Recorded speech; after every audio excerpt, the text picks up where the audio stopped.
DB영업으로 보는 당신은 장사꾼인가 사업가인가? DB영업으로 어느 정도 성과가 나오면 누구나 한 번쯤은 이런 고민에 빠집니다. 본인이 만든 DB가 넘치게 되면 이 DB를 한번 팔아볼까? 이런 상황이 오면 한 번쯤은 고민할 생각. 나는 장사꾼인가 사업가인가? 협업클래스에서 정리해드리겠습니다.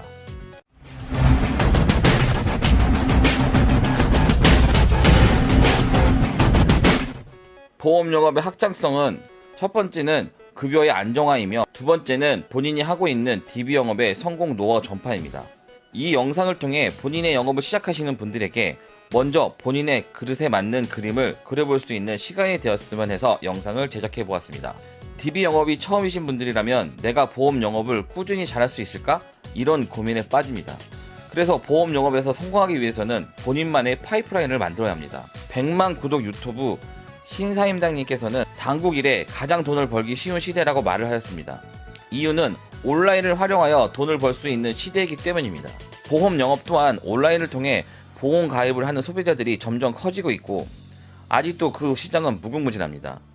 그럼 이런 블루오션 시장에 여러분들은 무엇을 하고 있습니까? DB영업의 장사꾼은 본인이 거주하는 지역에서만 보험 영업을 하는 사람입니다.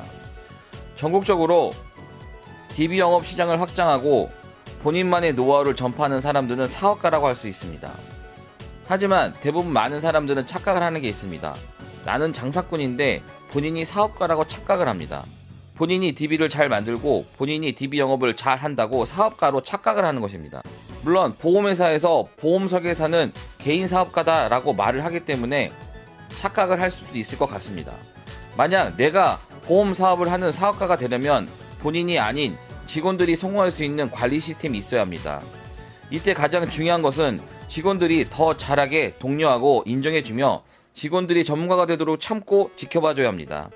또한 조급한 마음이나 눈에 뻔히 보이는 손실 때문에 잔소리를 하거나 제재를 가면 직원들은 거기서 더는 성장하지 못할 것이며 이 시점에서 본인은 다시 장사꾼이 되어야 합니다.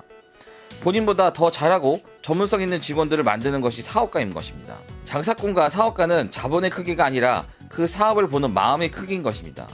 예를 들어 보겠습니다. 보험 영업을 20년 정도 하는 노부부가 있습니다. 이 둘은 20년 동안 한 분야의 실력과 전문성은 이미 많은 사람들에게 검증을 받았습니다.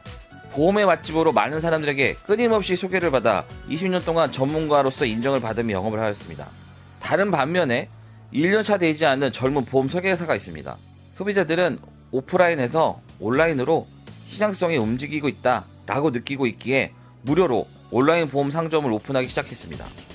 점점 보험 시장이 안 좋아지자 이 노부부는 경기가 안 좋아 그런 거야 라고 안주하고 꾸준히 영업을 하여 전년도 대비 매출이 50%가 감소하게 되었습니다. 1년차 젊은 보험 설계사는 온라인 보험 상점을 구축하여 만나지도 않는 비대면으로 최고의 업적을 달성하였습니다. 이 노부부는 이해할 수 없었습니다. 자신들이 수십 년간 쌓아온 업적이 있는데 대체 뭐가 문제일까? 이는 수십 년 동안 쌓아온 실력과 자신감 때문이라고 단호하게 말할 수 있습니다. 이 노부부는 실력을 중시하는 장사꾼이기 때문입니다. 사업가란 매출이 줄지 않게 회사를 브랜딩하고 온라인에 본인이 설립한 보험 상점을 점검하여 꾸준히 고객들이 보험 상담을 할 수 있는 창고를 만들어 놓은 것입니다. 본인과 같은 생각을 갖고 있는 젊은 사업가를 모집하여 정보화 시대에 고객이 필요한 정보를 신속하게 전달해주면서 일정한 상담 신청이 들어올 수 있도록 꾸준히 시스템을 신경 써왔던 것입니다. 결국 상담 스킬 실력보다는 구조화된 온라인 보험 맛집을 만들었습니다. 이 노부부는 실력을 키우고 보험 지식을 겸비하는 장사에 신경 썼다면 1년차 젊은 보험인은 실력과 보험 지식이 아니라 시장 조사 등에 중점을 두는 사업가가 된 것입니다. 보험은 오래서 잘하는 것이 아닙니다. 그리고 노부부가 말한 실력은 주관적인 것입니다. 노부부는 보험을 잘 파는 그냥 실력이 있는 개인 장사꾼이라면 젊은 보험인은 시스템을 통해 구조적으로 사업을 하는 방법을 배우며 수십 개의 보험 상점과 직원을 거느리며 중견 사업가로 거듭나였습니다. 사업을 하고 싶은 보험인이라면 이제 어디로 가고 싶은지를 결정해야 합니다. 아주 다행스러운 것은 본인이 어디로 갈 건지 하는 것은 아직까지는 자본의 크기가 아니라 마음의 크기라는 점입니다. 여러분들이 확실성과 열정 있는 분이시라면 장사가 아닌 사업가를 꿈꾸시길 바랍니다. 사업은 항상 마음가짐부터 진짜 시작입니다. 마음의 크기를 키우는 여러분들이 되기를 협업클래스는 응원하겠습니다.